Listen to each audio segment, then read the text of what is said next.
students. So in today's session, we're going to start with a new chapter. It's very important for life too. So before that, if you didn't subscribe our channel, please do subscribe and press the bell icon for further updates. So we're going to talk about the human reproductive system. In that, today we are going to deal with the male reproductive system. So we'll move on to the session. Now, male reproductive system is present in pelvic region. So, pelvic region is basically the lower abdominal region. Any region which is below the spinal cord is called as a pelvic region. Now, full of your spine has to end, and that region is called as pelvic region. Now, the male reproductive system is present in the pelvic region. Next, the major part of a male reproductive system is testis. So males do have a pair of testes. Now this pair of testes, they always lie outside the body, but female reproductive system is completely to the lower abdominal cavity, but male reproductive system is outside the body. It's because during the time of sperm production, that is spermatogenesis, it nearly requires a temperature which is 2 to 3 degrees Celsius lower than the normal body temperature. So that's why the male reproductive system is placed out, right? And next, each of this testis is placed in a sac-like structure, and this sac-like structure is called as scrotal sac or scrotum. Next, now we'll move on to a single testis. A single testicular cavity has 250 compartments, which means it has smaller compartments, and now each of this compartment is called as a testicular lobe. Now each of this testicular lobe has 1 to 3 seminiferous lobule. Only in this seminiferous lobule the sperms are produced, right? And next, this seminiferous lobule has an outer cell and an inner cell. Now the inner cell, you have male germ cells and Sertoli cells. Now male germ cells will undergo meiotic division. As a result of one meiotic reduction division, 4 haploid sperms are being produced. This way many meiotic reduction division goes. Now the other cell is Sertoli cells. Now Sertoli cells, they help the male germ cells in the process of meiosis. That is, they give them energy and nutrition for this process. Now this is the cell which is present inside the seminiferous lobule. And now outside the seminiferous lobule, you have spaces called as the interstitial spaces or the interstitial cells. Now these cells have Leydig cells. Right? Now this interstitial cells is also called as Leydig cells. Now this Leydig cells helps in the production of androgen, which is the male hormone, sexual hormone, and it also helps in the formation of secondary sexual characters too.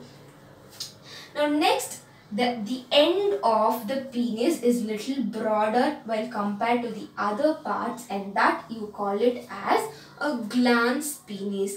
And now a penis is covered by a loose fold of tissue, and that you call it as a foreskin. Now each of the scrotum, each of this testis has a fine apartment structure called as rete testis. Rete testis. Now they lead to vas, efferentia and epididymis. So epididymis play a very important role in the collection of sperm. Now the sperm which is in the epididymis, they move forward to the vas deferens. So from the vas efferens, they move to the vas deferens and they land up in the urinary bladder. And during the time of ejaculation, the sperm has been released out through the cavity, the urethral opening, right? So today's class we spoke about the male reproductive system, and next class we'll talk about the female reproductive system and all the gametogenesis part. If you want to take a screenshot, you're most welcome.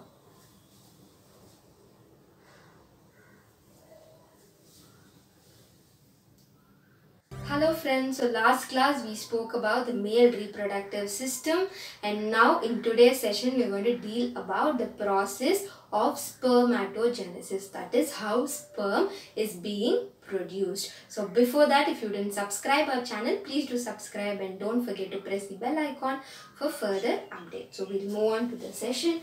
Yes, now first is spermatogenesis. Sperm genesis, sperm production. Now what happens? In the seminiferous tubule, you have a lot of spermatogonia. Now each of these spermatogonial cells is diploid. That is, they have 23 pairs of chromosomes, which means they have 46 chromosomes, right? And now they undergo mitotic division. Now in mitotic division, the chromosomal number is not reduced, right? So now the chromosome is as such maintained in the second generation. So that is called mitotic division. Now spermatogonia will undergo mitotic division, and again they produce diploid daughter cells, and these cells are called as primary spermatocyte. Now primary spermatocyte is again diploid, right? And now this primary spermatocyte is now ready to go haploid division, that is meiotic division. 46 chromosome has been reduced into 23 chromosomes. Now this process is called as secondary spermatocyte. Primary spermatocyte will undergo meiotic division, that is the first meiotic division, and they undergo reduction division, and that is called as secondary spermatocyte. And now again the secondary spermatocyte will undergo reduction division, that is second level of meiotic division, and they form 4 haploid cells. So these cells are called as spermatids. Now each of this spermatid will undergo spermiogenesis, because spermatids are non-mobile, immobile cells. They cannot move, but actually the sperms are mobile cells. They can swim, right? So now in order to undergo a correct structure of a sperm, they have to undergo this spermiogenesis. Now after spermiogenesis is the production of actual sperm. So sperm is also called as a spermatozoa. Now these sperm or the spermatozoa is embedded in these Sertoli cells, and now during the time of ejaculation, from where they are released from the seminiferous tubule, because the sperm production itself is occurring in the seminiferous tubule. So the same way they are released from the seminiferous tubule. So if you want to take a screenshot, you can take it. So friends, so last class we spoke about the formation of sperm, that is the spermatogenesis, and today's session we'll deal about the female reproductive system. So before that, if you didn't subscribe our channel, please do subscribe and press the bell icon for further update. So we'll move on to the session.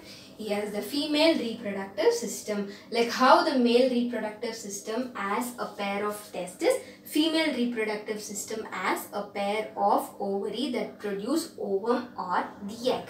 Now each of the ovary, you have 2 ovaries, so each of the ovary has an outer covering, and it is called as epithelium. Now between the ovary and the epithelium you have inner stromal cells, and this stromal cell is again divided into the outer pericortex and inner medulla. Right? Now we'll move on to the female reproductive system structure. So it resembles like an inverted pear. Right? So how does a pear look like, and how does an inverted pear? So it is broader in the top and it is narrowing in the bottom. So which means the cervical canal is broader, and when it comes to the vaginal opening, it is narrowed down. So that is inverted pear shape. Now you have a pair of ovary. Each of these ovary will produce egg. Now this egg is collected by finger-like projections called as fimbriae, and then it travels through the fallopian tubule. Now each of the fallopian tubule is again divided into 3 subparts. The first part is the infundibulum, ampulla, and the isthmus. So between two of the fallopian tubule, you have the uterine fundus, which is a little bulge structure, and then it leads to the uterine cavity. The uterine cavity has three types of cells: the perimetrial tissue, the endometrial tissue, and the myometrial tissue. The perimetrium is the outermost structure. The endometrium is teared off during the time of menstruation every 28 to 29 days, and the myometrium is when stressed during the time of parturition, that is during the time of delivery of birth, right? And now there is cervix, cervical canal, and leading to the vagina. So now the uterine cavity is also called as womb or the birth canal, right? And this is a womb, and this part, vagina, which is also called as birth canal, through which the delivery happens. Now, associated with the female reproductive system, it is very important to notify about the breast structure, the structure of mammary glands. Yes, now every female has two breasts.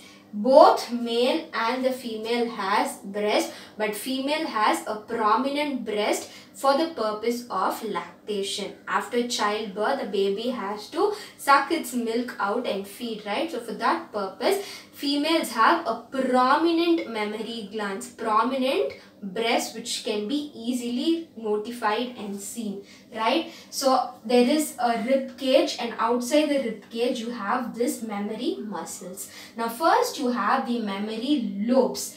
Each of these mammary lobes will lead into alveoli, and this alveoli helps to secrete milk, and now milk components are stored in each of the alveoli inside the lumen, which means inside the cavity of alveoli. And now these group of alveoli leads to the mammary tubules. The mammary tubules again narrow down into the mammary duct, and mammary duct again they narrow down into apula. Every organ they end up in a fine structure called as lactiferous duct, which leads into the nipple, through which the baby feeds and sucks its milk out. And that's it all about female reproductive system and the mammary gland. So next session we'll deal about the formation of ovum through the process of oogenesis. If you want to take a screenshot, you're welcome.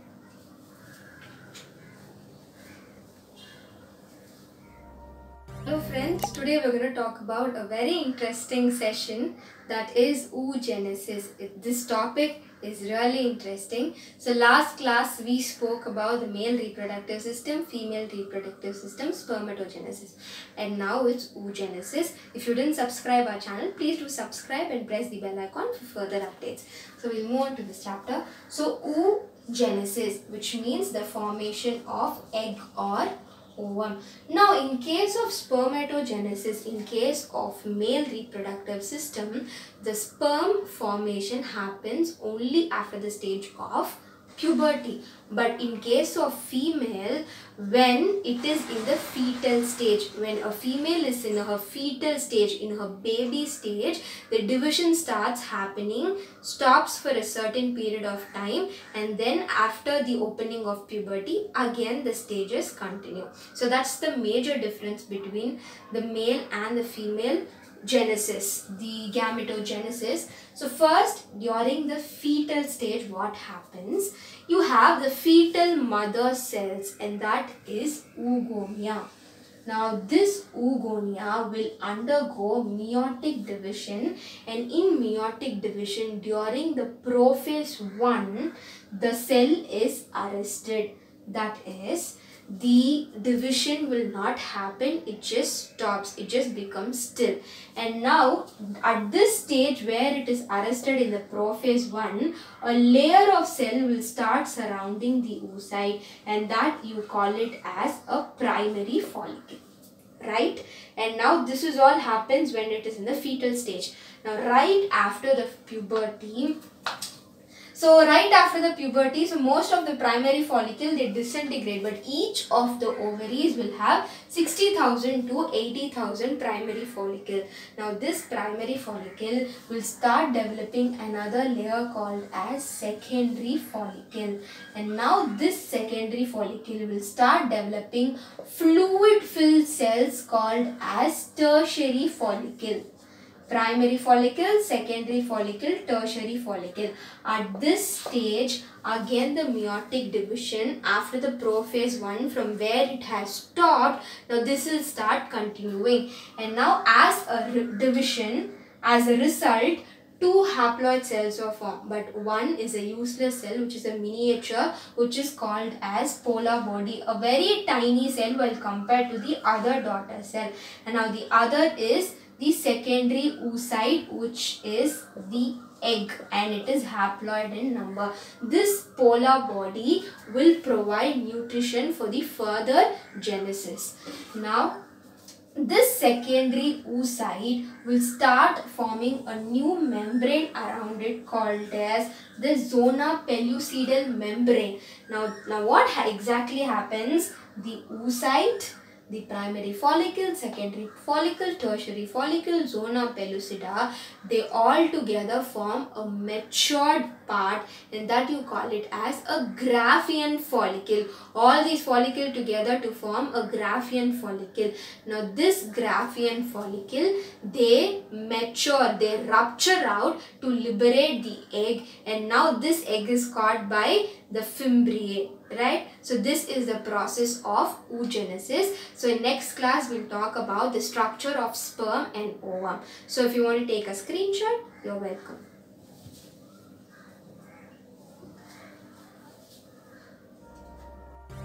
Hello friends, in last class we spoke about oogenesis, right? So in today's class we'll talk about the menstruation and the menstrual cycle. So before that, if you didn't subscribe our channel, please do subscribe and press the bell icon for further updates. We'll move on to the session.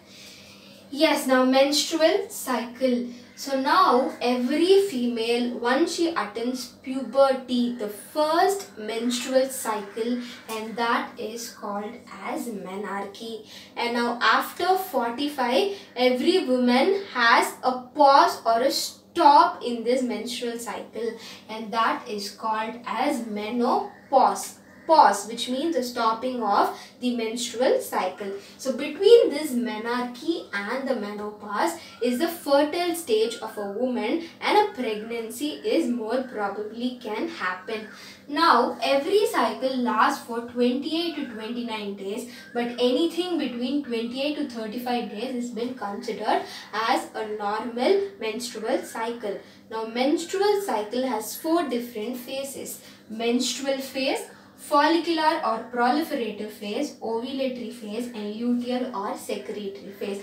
Now menstrual phase is nothing but the ripping of the endometrial lining which tears and they come out as period through the vaginal opening, and this could last between 3 to 5 or 3 to 7 days in some case of females, and that is the menstrual phase. Next is follicular or proliferative stage, which means right after the menstrual cycle, this next day of the menstrual phase till the ovulation, the day prior to the ovulation, that is the 13th day, the primary follicle will start. So during the time of oogenesis, I told you, right, the primary follicle, then the secondary follicle, tertiary follicle, meiotic division will happen, and then everything starts to become a Graafian follicle, and this Graafian follicle will start to release a ovum, and this process happens, this oogenesis process will happen in the 5th to the 13th day.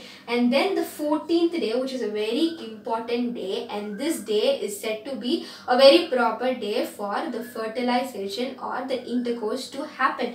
Now in this day, what happens is the Graafian follicle will mature, or they release the ovum, they rupture or they break to release the ovum, right? and then in the luteal or secretory phase. And this phase, supposedly, if the fertilization did not happen, what happens is that the remaining of the Graafian follicle, they become the corpus luteum, and this corpus luteum will they secrete an endocrine gland called as progesterone, and this progesterone helps in the maintenance of the endometrial lining and gets prepared for the next cycle of the menstrual cycle, because it is a cyclic process. After every 4 phases, again the new phase, right from the menstrual phase it starts, right? So this in case of the fertilization, the absence of fertilization.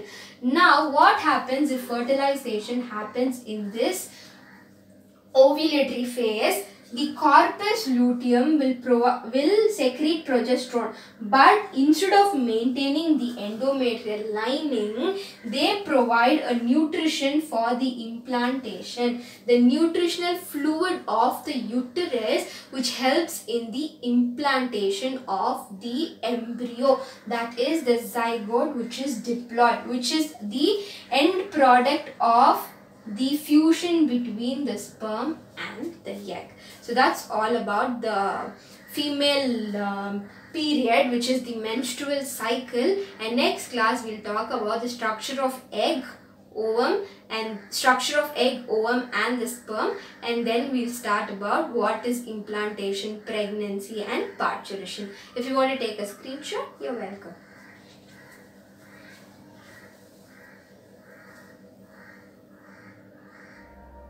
Hello friends, so today's session will deal about the structure of egg and ovum. So before that, if you didn't subscribe our channel, please do and press the bell icon for further updates. So we'll move on. So first we'll see the structure of sperm, then the ovum. Now a sperm has 3 distinguishable parts. The first is head, which is prominent.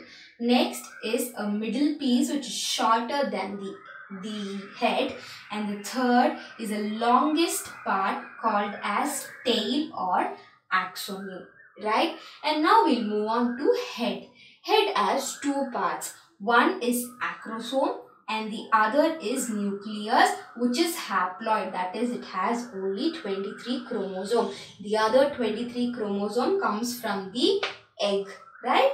Now acrosome. Now what is acrosome? It is a proteolytic enzyme, which means it breaks the protein molecule, or it disintegrates the protein molecules. That is why you call it as a proteolytic enzyme, and it is made up of hyaluronidase, right? And this is very much important to disintegrate the 3 layers of egg and at last go and fuse it with the haploid nucleus of ovum, right? And next is the middle part, which you call it as the mitochondria. So as we all know, mitochondria is the energy currency of the cell, the ATP generator, the adenosine triphosphate generator, and this mitochondria is arranged in terms of spiral structure, and this you call it as a mitochondrion spiral or Nebenkern, right? And next we spoke about tail, and tail is also called as axoneme. So head, middle piece and the tail. Now during every ejaculation, 200 to 300 million sperm is been liberated from male. Now out of this 300 million, 60% has this sort of normal head, a normal mitochondria and a large motile tail. Out of this 60%, only 40% has the vigor to fuse it with the egg, right? So this is all about the male gamete. Now we'll move on to the female gamete, the ovum or the egg. Now the female gamete has 3 outer layers, protective outer layers, but this is a very fragile. So it has a cytoplasm onto which the nucleus is embedded. So the egg cytoplasm is called as ooplasm. And 2 important features is that it is a non-cladoic egg and a lecithal egg. So what do I mean by non-cladoic egg? The egg which does not consist of shell. So when you take N as an example, N's egg, it has a hard outer egg, like shell, right? Hard outer covering. So the same way humans do not, unlikely humans do not have this hard outer covering. They have a fragile 3 layers, which is very easy for this acrosome to disintegrate these 3 layers. Next is an alecithal egg. So in most of the books, human ovum is a microlecithal egg they would have given, but it's totally wrong. Human egg is alecithal egg. Alecithal, which means that completely devoid of yolk, right? So when you take N's egg, it is megalecithal, which has like higher number of yolk. So in case of ovum, it is alecithal, completely devoid of yolk. Next, we'll talk about the 3 layers. The innermost layer is the vitelline membrane, the middle layer is the zona pellucida, and the outermost layer is corona radiata. So why do they name it as corona radiata? So the term corona means what? Crown-like projection, looking like a crown, right? And what is this radiata? So in biology, every word has meaning and rest of the word is named after the discoverer or the inventor, right? So it has meaning. Corona, which means the projections, crown-like projection, and radiata, the crown-like projection is radiating or it is emerging, right? Now the first is vitelline membrane, zona pellucida, and corona radiata. Now the layer between the vitelline membrane and pellucida and zona pellucida is the pre-vitelline space, right? So this is all about human gametes, the male gamete sperm and the female gamete egg. So next class we'll talk about fertilization and pregnancy. If you want to take a screenshot, you're welcome.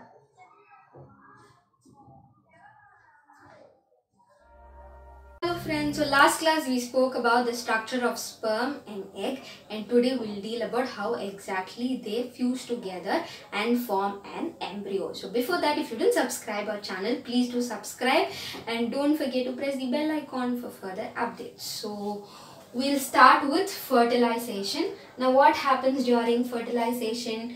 2 haploid cells will fuse together and result in a diploid zygote. That is sperm, which has 23 chromosomes, egg, which has 23 chromosomes. They fuse together to form 46 chromosomes. That is 23 pairs of chromosome.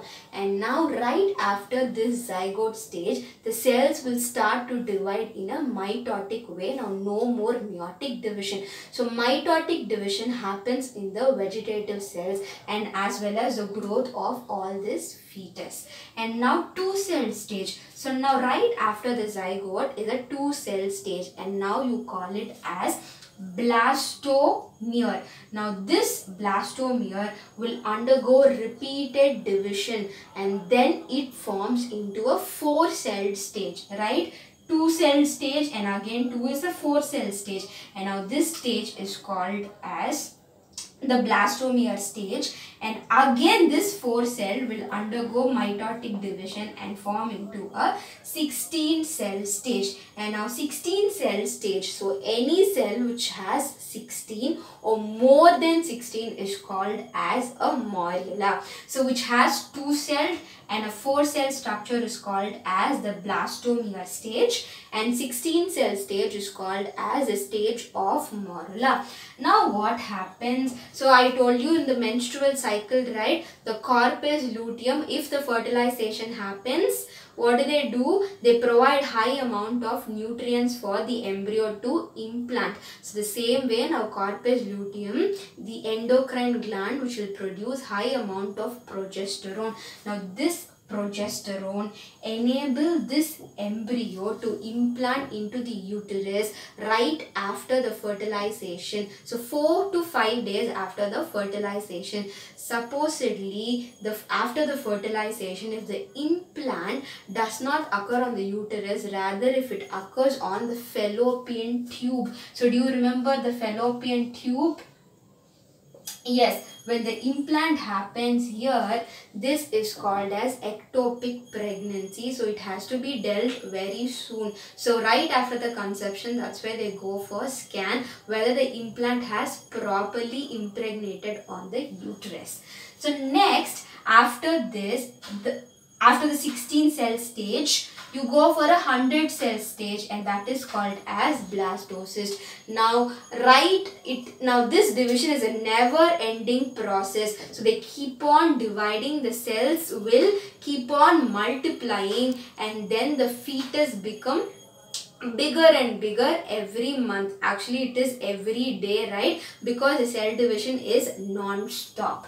And now after this blastocyst, and now this blastocyst has a single layer of flattened cells. So it has a single layer of flattened cells, and you call it as trophoblast. So now after this trophoblast, the zygote is officially called as embryo. And now what happened? This embryo is embedded in the endometrial wall of the uterus. Clear? Now first 2-cell blastomere, again 4-cell, 4 into 4, 16, and that is called as morula. Now high amount of progesterone is being produced, and right after 4 to 5 days after the fertilization, it has been embedded in the endometrial lining of the uterus.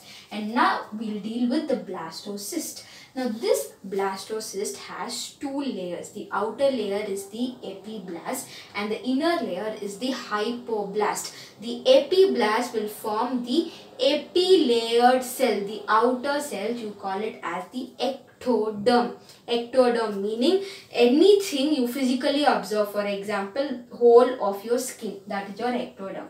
Next is endoderm, that is your hypodermal cell which you can never see. Now right after this blastocyst, there is a formation of gastrula and 3 germ layers. So 3 germ layers, the ectoderm, the mesoderm and the endoderm. The ectoderm, as I told you earlier, as you saw in this blastocyst stage, it is your outer covering, your skin, and mesoderm are your blood cells, your bone, your veins, arteries and whatnot all. And now this endoderm is actually your organ and organ system, your liver, pancreas, kidney, your digestive system, your brain and everything, right? And now is the gastrulation. Now after this gastrulation, the fetus will start dividing high in number, and now around the egg, around the fetus, there is a layer, a membrane layer, protective membrane called amnion, yolk sac, allantois and chorion, and they are much useful for all these 3. First is the exchange of gases. So they intake oxygen and exhale carbon dioxide. So exchange of gases occur between these protective membrane. And next is nutrient. So there has to be energy and nutrition for the fetus to grow, right? And this happens, this is been exchanged through these membrane. And thirdly, very important is that these membrane will prevent the fetus from desiccation, that is the mechanical shock. So a pregnant female, suppose she suddenly jumps or suddenly she's under a shock, now there is obviously a vibration, a strong vibration which is sent to the lower abdominal cavity. So prevent this vibration and make the fetus to strongly implant onto the endometrial region. All these yolk sac, allantois, chorion and amnion is useful. They prevent from the mechanical shock. So if you want to take a screenshot, you're welcome.